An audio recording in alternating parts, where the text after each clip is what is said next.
the National are one of these wonderful encapsulations of very understated but very ambitious music. They're a band that are at the top of their game. Everything they're delivering is completely on mark. They can make a big show seem very intimate. They definitely know how to convey the gravitas of their music. Stand up straight at the foot of your love.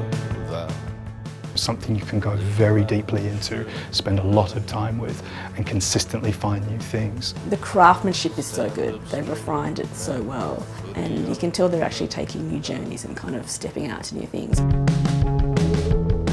They came up with their own record label, Brassland, to put out the first 2 albums.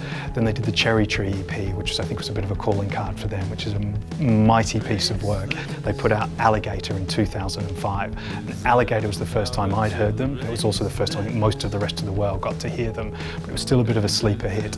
Then they came out with Boxer in 2007. Barack Obama had them play for some campaign rallies. I think Bruce Springsteen was playing their music before some of his concerts and things. And then they came out with High Violet. Suddenly, sort of everything was quite different for this band, and they've completely managed to replicate that again with the latest album, Trouble Will Find Me. I think they sound like kind of a document of the human condition, if that doesn't sound too heavy. I think what they do is very almost novelistic, but also grand and epic, and yet incredibly intimate, and I think that's what makes them so good.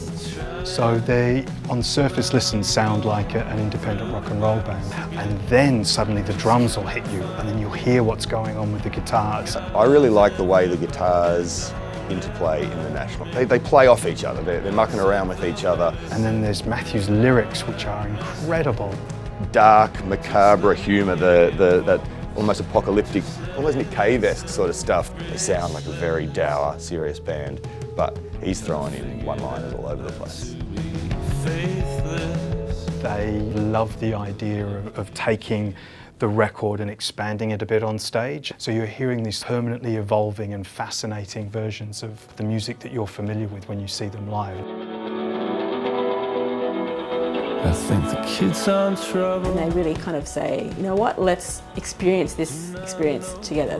Matt likes to get into the crowd. Even if you're a few rows back, you'll end up with a piece of Matt on you. Well, the Steps of the Opera House isn't a space that gets used all the time. It's really just for special occasions. So musical acts that have played there in the modern era, Björk, Massive Attack, and now the National. And to put them on the forecourt in the Steps of the Opera House, and to be able to put this in a live stream and take it all around the world, we're very, very proud. It's a beautiful night. You'll have Matt running through the crowd, going crazy. You'll have this gorgeous city, bats flying, and the band being big, and it'll be epic. These arenas that they're hitting now, it's not because of an ad placement, it's not because of a hit single, it's not because of a movie tie-in. It's just happening in this sort of very traditional, and these days rare sense of a truly great band just finding their audience. And it's beautiful to watch.